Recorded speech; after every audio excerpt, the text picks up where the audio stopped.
How's everybody doing? Good? Okay, that makes me happy. All right, so I want to thank Keystone and Kevin for having me here this evening. My name is Jess Wins, and I am a recently published author. My new book is, thank you, called Beneath the Skin. And before I became an author, actually way before I became much of anything after childhood, I became a young mom. So my oldest daughter's here right now. Her name is Jada, and she is my first baby. So I like to bring her with me so that she can see and have an example of what's possible for her in her life and what she can create as she grows into her adulthood, especially as we're in Women's History Month, which is why I wanted to speak tonight and also speak to topic of making history in the moment. Again, a little bit more about me. I am also an entrepreneur. So I started a skin and body care company about 6 years ago. And I was pregnant at the time with my second daughter. And I was doing some research. I feel like this goes in and out. Doing a little bit of research on health and wellness and basically whatever I needed to do to ensure that my child was going to be safe and healthy. And then I found out about 280 toxins are found in the umbilical cord blood of newborn babies. And at that point, like, oh, crap. I guess there's a lot more to this than just eating healthy or exercising. There's a lot more to making sure that your child or your baby comes out safe.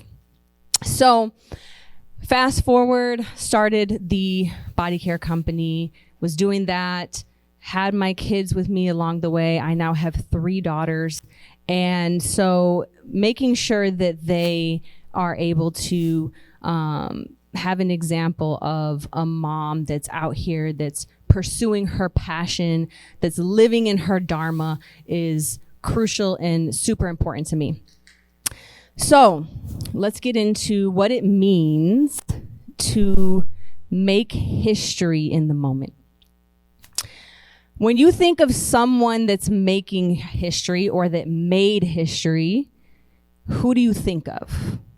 Feel free to popcorn it out. What are some names of Martin Luther King Jr.? Got it. Who else? Malcolm X. Who else? Who's someone that you think of that made history? Booker T. Washington? Is that what you said? Got it. And Nikola Tesla. All right. These are power. Any women? Martha Collins, Beyonce, Oprah, yeah. She was definitely one of my idols growing up. Cardi B, I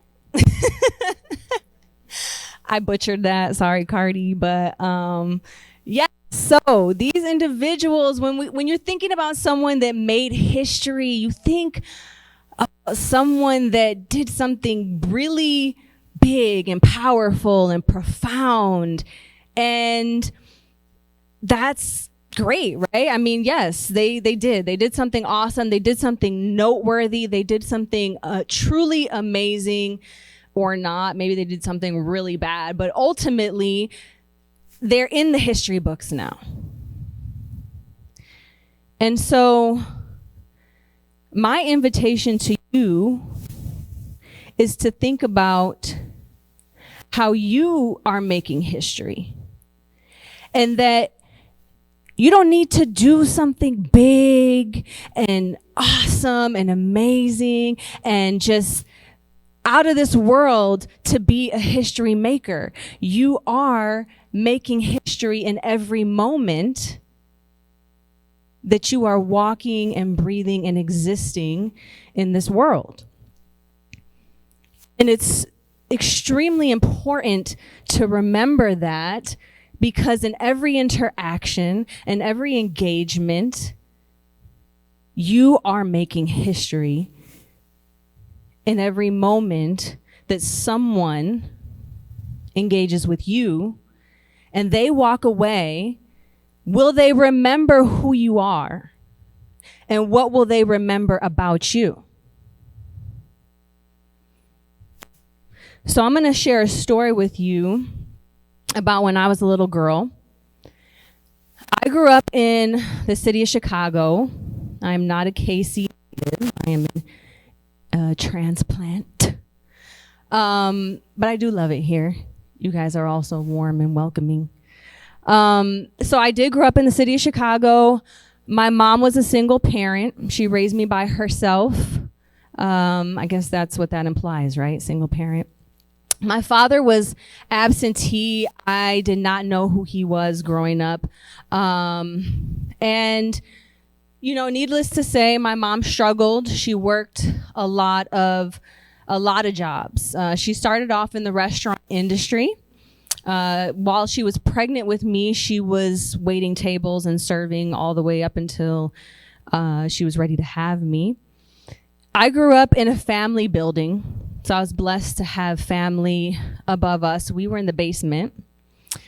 And in the basement, you could see pipes on the ceiling, paint chips, bars on the window.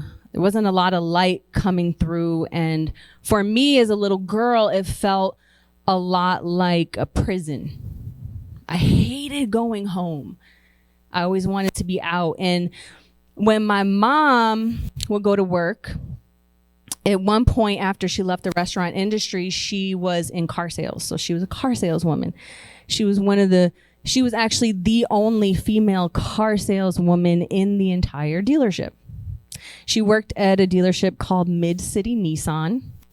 It is now an empty warehouse looking place. It's gone. It's no longer the car dealership it once was. So my mom would give me an option. You could stay home alone, or you can come to work with me. And me being the kid that I was, only child, no other kids around, the oldest of all my cousins, which didn't even live around me anyways.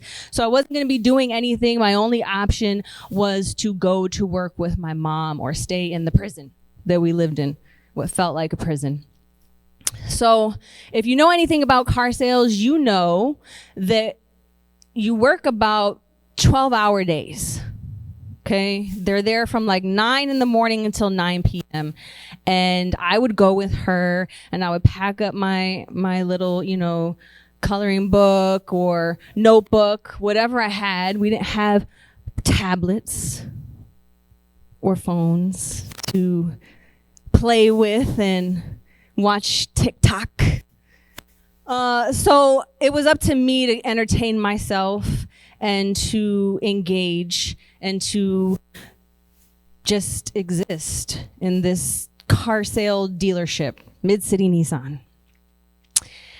And I'd be there all day. Sometimes I would open the door of the car, get in the back seat, fall asleep, take naps, because it's a really long day, 12 hours. And I'd wake up anxious because I was like, oh gosh, my mom's probably looking for me. She's probably wondering where I am. She's going to get mad. Where's Jessica? But she actually wasn't at all, because my mom was busy.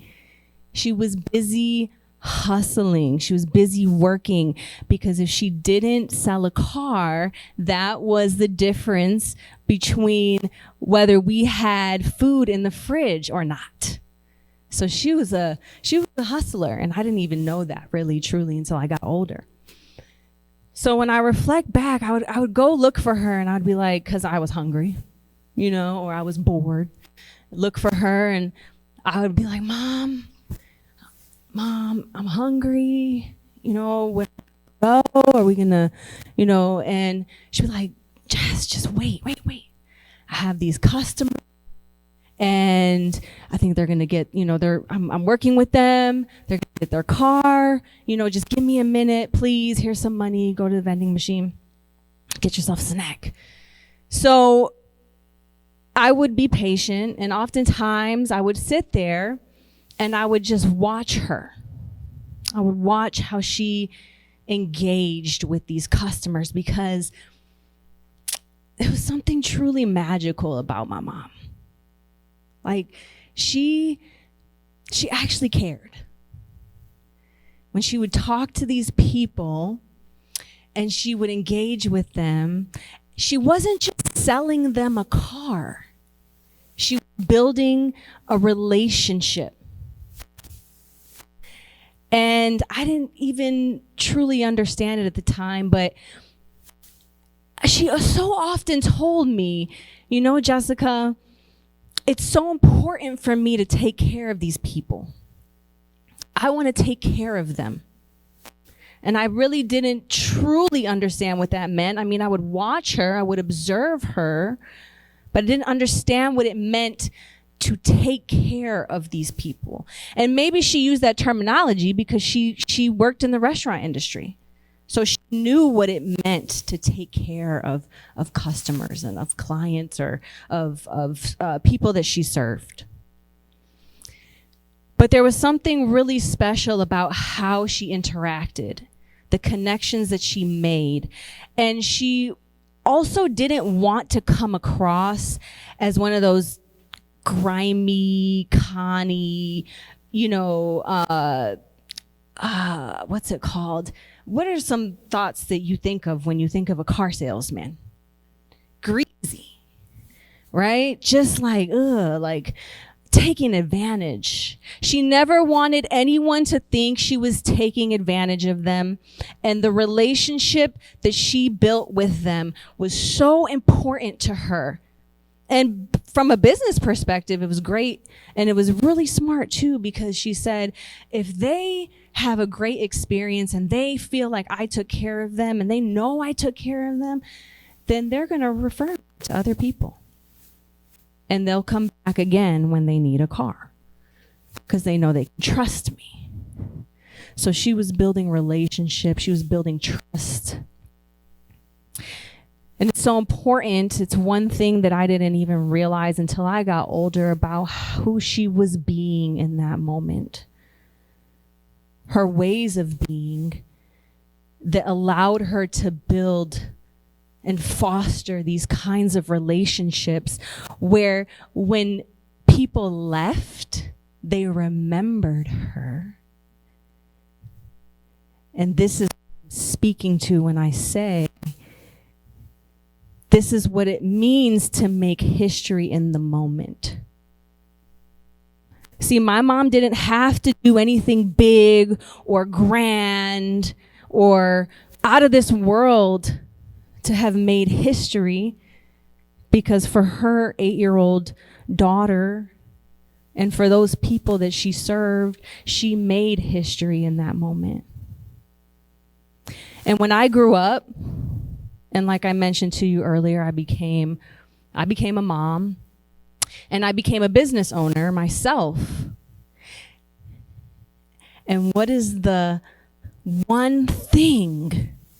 I didn't know anything about business. Nothing. Remember, I grew up in the city in a basement. I was a product of the Chicago public school system. I didn't even know I could have a business.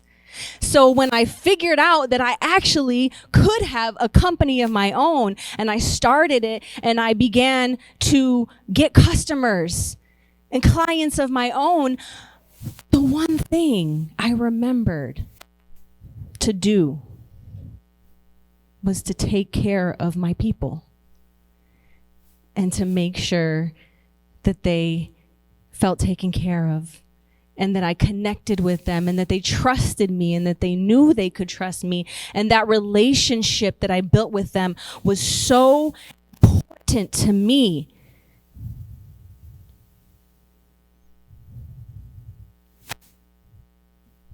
More than any amount of money that they could offer me in exchange for my product, I wanted them to know how much they mattered to me, that they would support what I'm doing. And I went the extra mile to build a relationship and connection with them. So much so that almost 7 years later, I have some of the same customers from day one. But the point of all that is to show that my mother's actions, her ways of being, how she showed up when she went to that car dealership, who she showed up as the woman that truly loved and cared and wanted to build a relationship and wanted to take care of her people. She didn't even know that she made history, and that one day her little girl would grow up and remember those moments and build a foundation for her life and for her future children, her 3 daughters. So I want to ask you, and I want to invite you to think about, to get extremely intentional about how you are showing up and how you're making history in every moment. Who are you showing up as? What is the relationship that you seek to build with the lives that you touch every single day?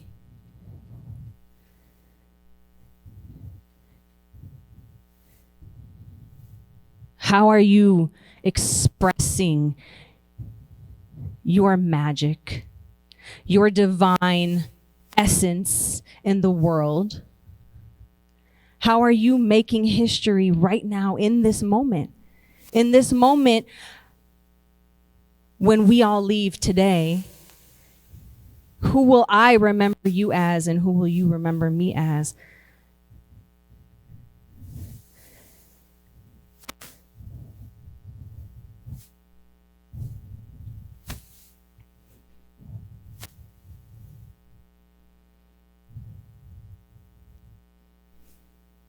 It is so important for us to understand, for you and I to grasp and to understand and truly connect with and get intimate with ourselves and the magic and the power and the divine essence that is within all of us, that allows us to be able to connect and truly make a difference in the lives of the people that we engage with every single day. No relationship, no interaction is too small. My mother had no idea that what she was doing would set the tone for my entire future. You have no idea how your actions and the things that you say and the connections that you make and the relationships that you build, you have no idea what will come out of that and whose life you will inspire. How will you make history in this moment? Thank you. Jess, that was great. I love the message. I love the intentionality of the message, especially, being March and Women's History Month. It's fantastic. I want to do a couple things. One, I want to talk a little bit about you. Yeah. Like, what's your path to get here? Kind of what's your story, if you will. And then I want to talk a little bit about the book and kind of where you're headed with that and what's going on. and then maybe take some questions from the audience and so on. So how did you get here? Like, tell me a little bit about your background and I mean, other, you told some great stories here a minute ago, but give me a little bit more of kind of the progression of what brought you to this point. Yeah, that's a great question. It's one that I feel like my life has just been, I've said many times that I feel like I've lived multiple lifetimes, because each journey, each chapter is like, I look back and I'm like, whoa, who was that? Who was that person? But, I talked a bit about my childhood, how I was raised, where I'm from. I went to DePaul University. I'm originally from Chicago. Okay. Where in Chicago? North Side, Rogers Park. Okay. I'm a Southside kid. You're a Southsider? Yeah, Hyde Park. All right. Yeah, man. All right. Sox versus Cubs. Anyway, yeah.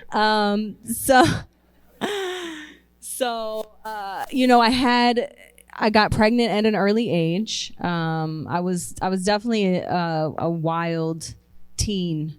So by the time I was 19 years old, I was pregnant with my oldest daughter.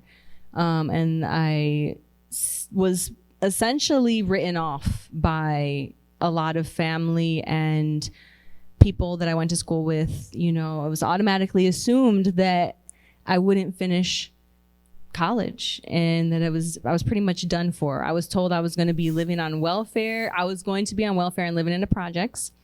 I was told that I was going to end up like my mom.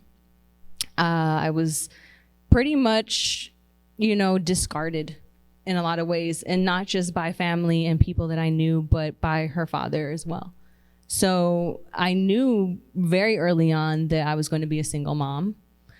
It was one of the worst feelings in the world, knowing that I had repeated the cycle that I was raised in, which was single mother, fatherless child.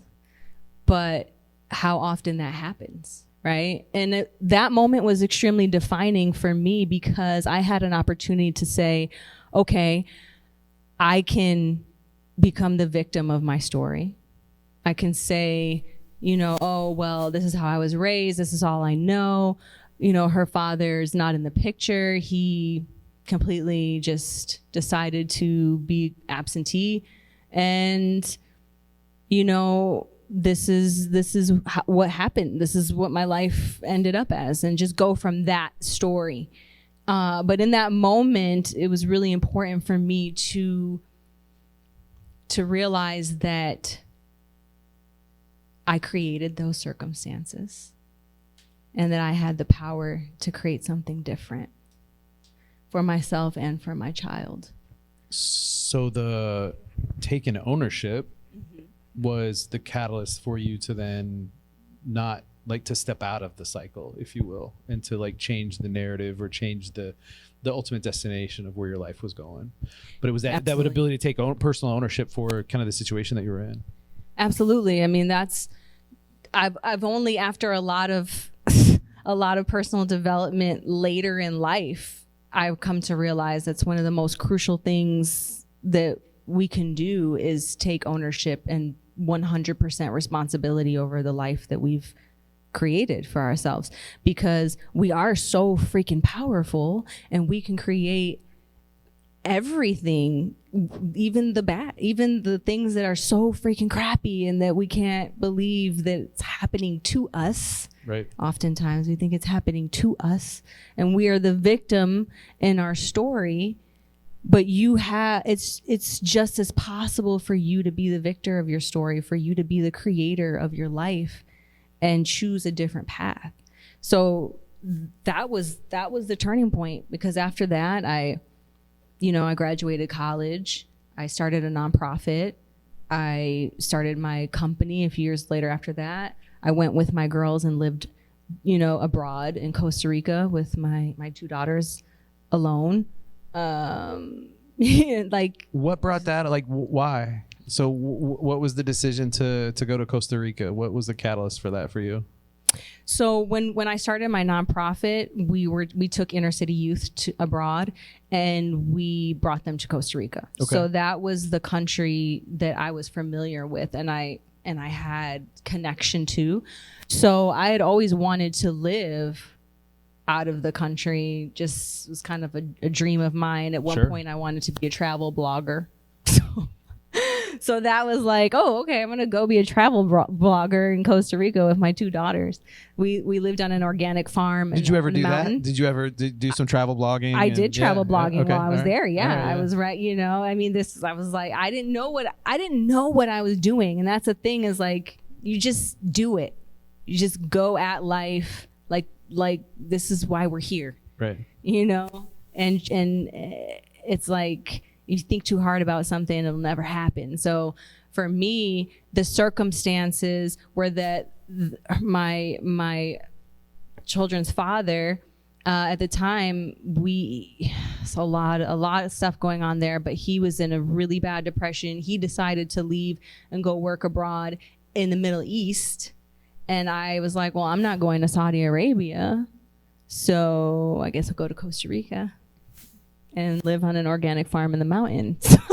That's pretty cool. So, you know, I mean, it was part of the journey. So were you a writer as a young, like, is writing something you did? So like this whole travel blogging in the book, like, were you a writer as a youth? When I was in elementary school, I did start writing. Okay. And I remember a teacher, I wrote a story about a little boy who got cancer, and he passed away. And I looked over and my teacher was in tears because we read it out loud to the class.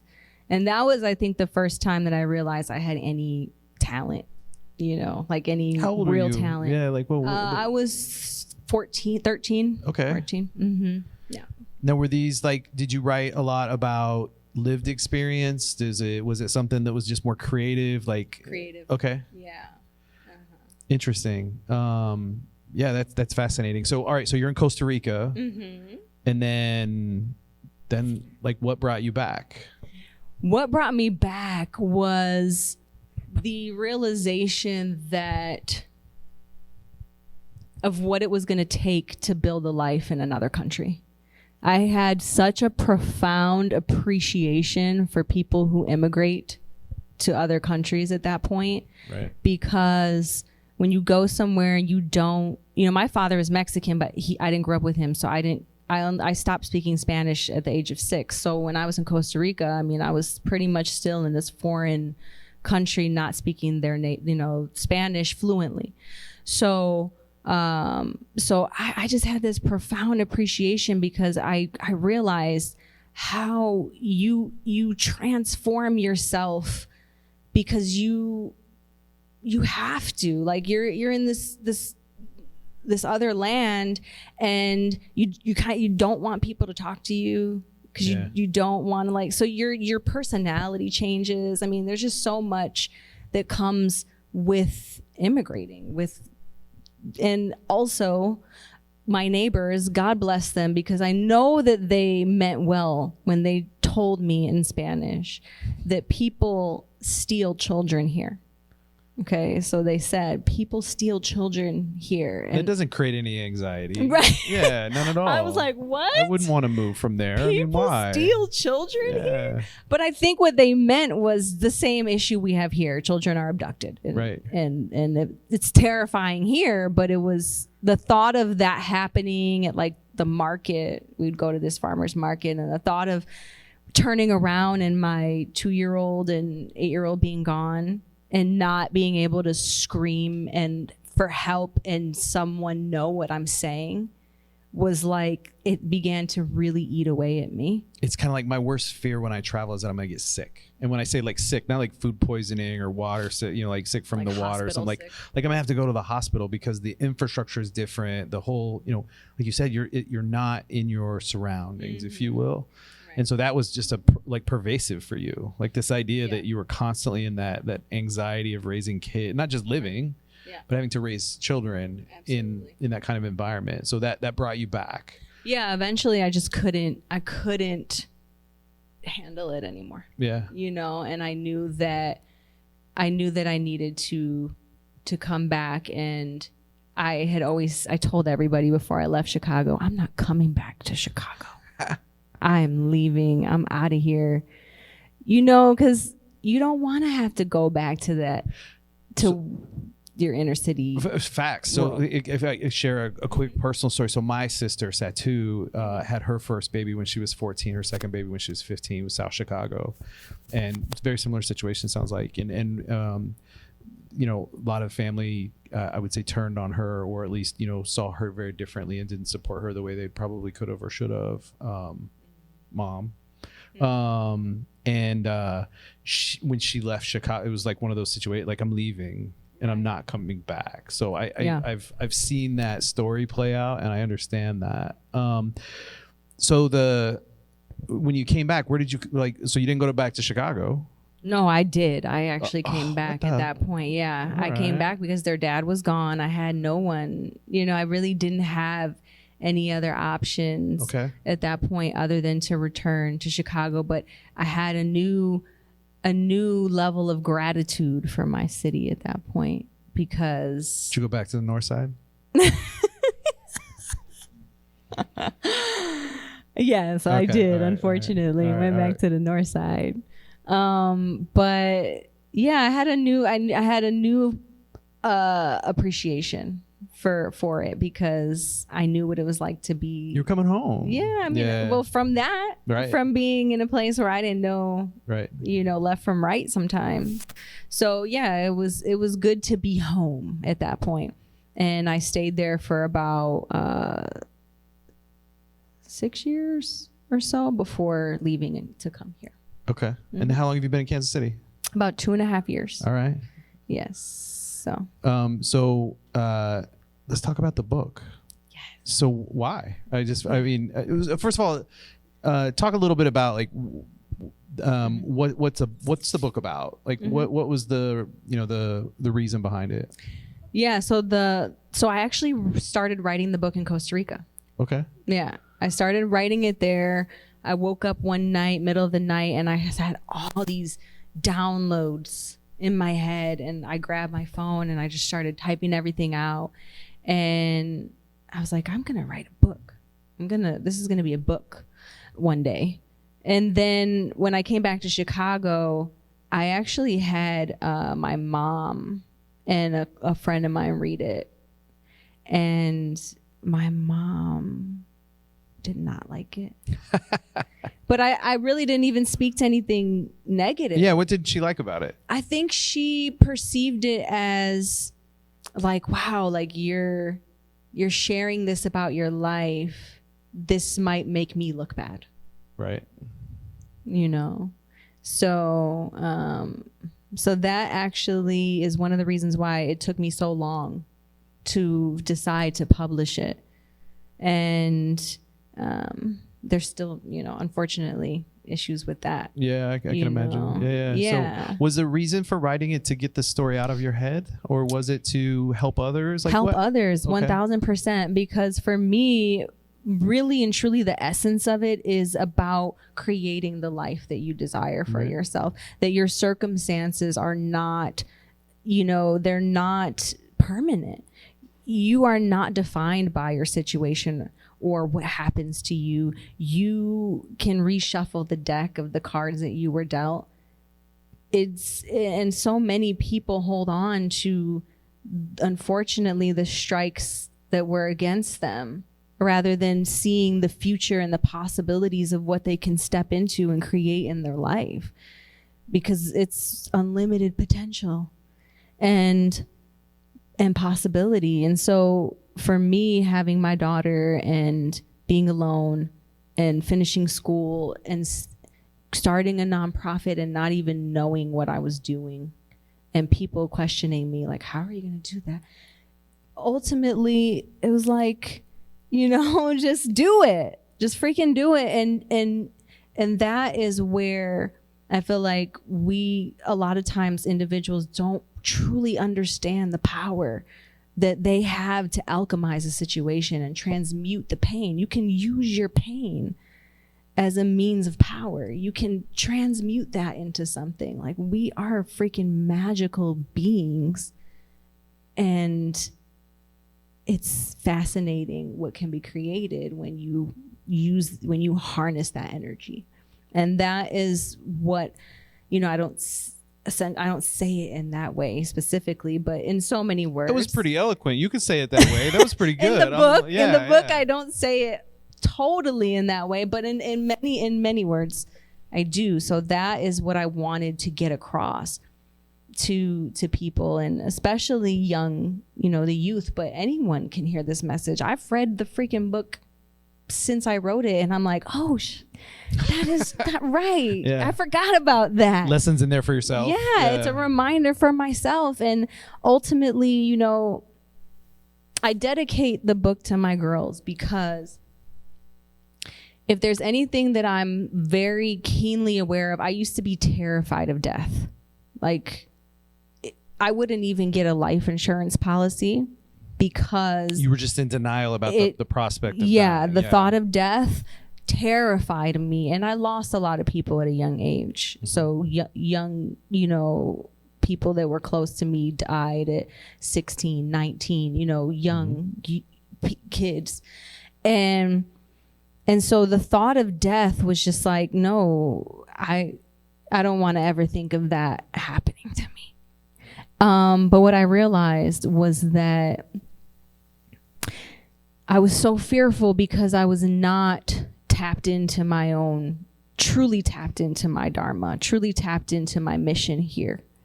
And how once I'm out of this body, my message, my history, what I create will live on if I will it to, if I actually take the steps and the actions to make sure that these kids of mine and my grandchildren and great-grandchildren and those that precede me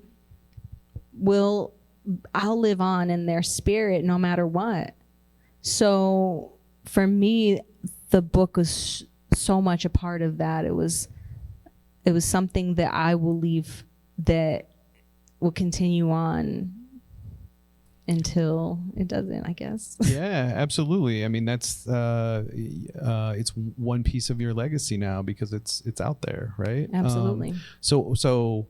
I mean, I love listening to you talk about this, because anybody who's ever worked for me, I think one of my former employees is wandering around here somewhere, knows I love like the business sayings, like the mantras and the little different types of ways to remember things in the business world and so on. But my personal mantra is attitude is everything, because it's the one thing that you control, right? Nobody can take it away from you. Nobody can, it is all yours. And your attitude is what shapes your outlook on life and what you do. So I love hearing like your version of that and how you articulate that. It's beautiful how you articulate that. So thank you. Thank you. I mean, I sense from you, maybe I'm wrong, but I sense from you that you're not done. This isn't like, the book isn't the final chapter. So what's next for you? Like, what are you doing now? And what do you want to do next? Yeah. So the book was really just the beginning. Yeah, I got that. The book is the beginning of whatever is meant for me, honestly. Like I have a close connection to spirit, God, whatever anybody chooses to call it. But I believe that I am essentially doing what I've been called here to do, like what I was actually put here on this earth to do. And,